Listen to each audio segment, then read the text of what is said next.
So this video is just a short introduction to pet battles in Mr. Pandaria. If you haven't had a chance to do the beta, it can be a little confusing figuring out how to where to go to get started in them. So in Stormwind, you go near the lake where the portals from Cataclysm are. And there is a trainer there, and she's going to give you some quests to start off with.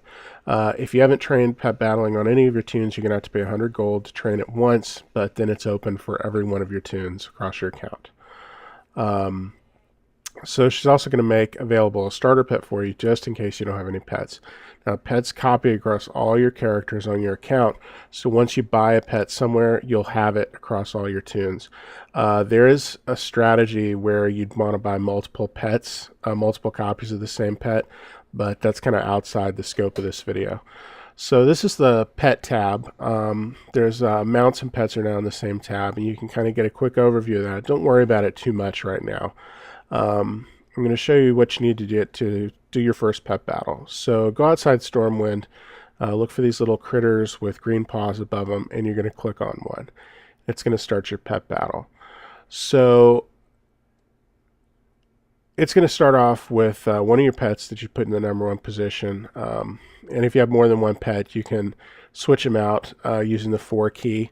You want to switch your pets out to make sure each of them gets a hit on the creature you're fighting if you want XP for them. If they don't participate in the fight at all, they won't get any XP.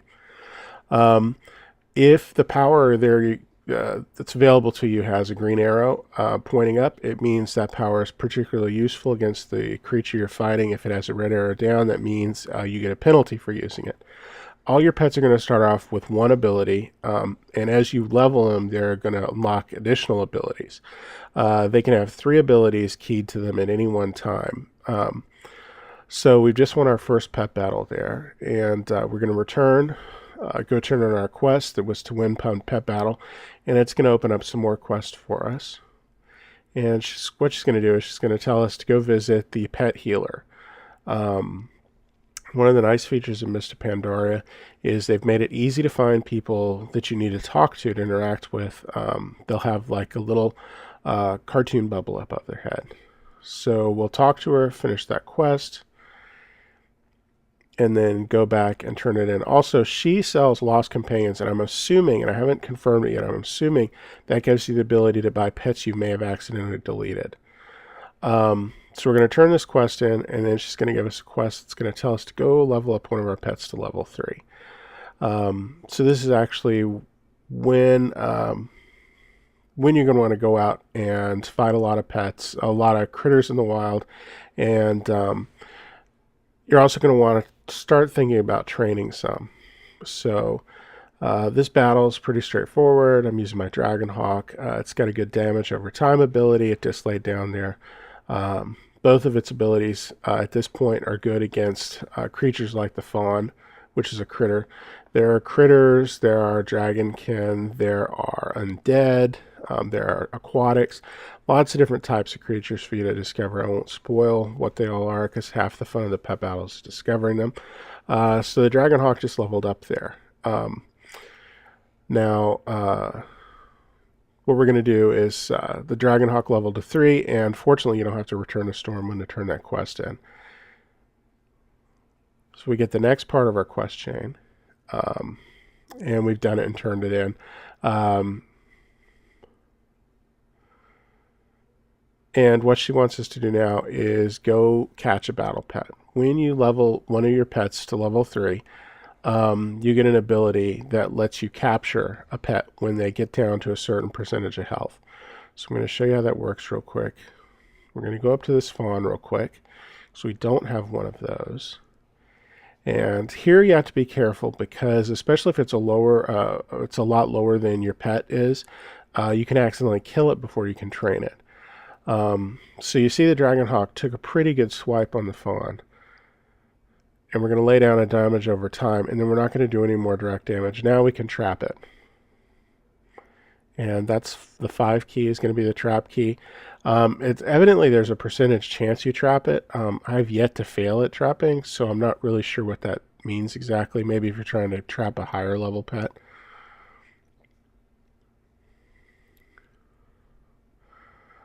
So now I want to show you when you're rotating pets.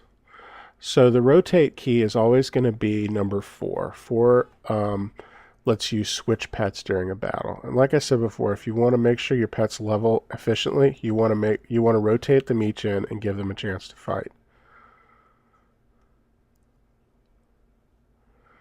So we had the Dragon Hawk. The Fawn just went in. The Fawn's getting a little low on health. We're going to take one more swipe with the Fawn, and then we're going to go ahead and swap it out for Mr. Chili and let Mr. Chili, the penguin, come in and get some good swipes to get some XP.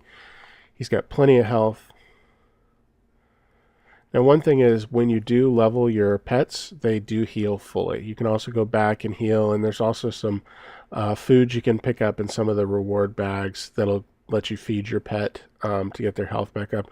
Some of them also have healing abilities. One reason I picked up that Fawn is the Fawn has a pretty cool little healing ability, which we'll see in just a minute.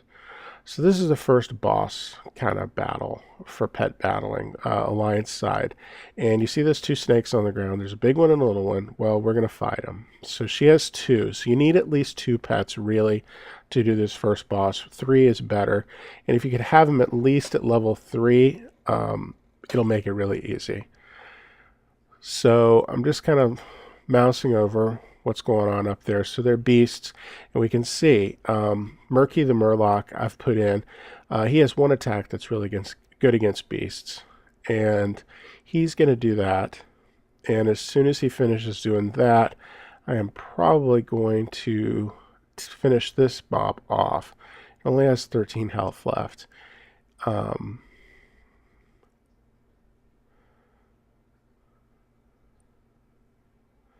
So I'm going to finish him off, and then when the next snake comes in, I'm going to go ahead and switch out. So now I'm going to bring my Dragonhawk in. And my Dragonhawk versus beasts, nothing's really good, nothing's really bad either. So it's not an optimal choice, but I want to get some XP on that Dragonhawk because there's a higher level ability I want to tap later on. So we're going to lay down our damage over time. Remember, I mean, the pet battles are turn-based, not real-time, so you can really think about your strategies. Watch how much damage your powers do. Watch what they do.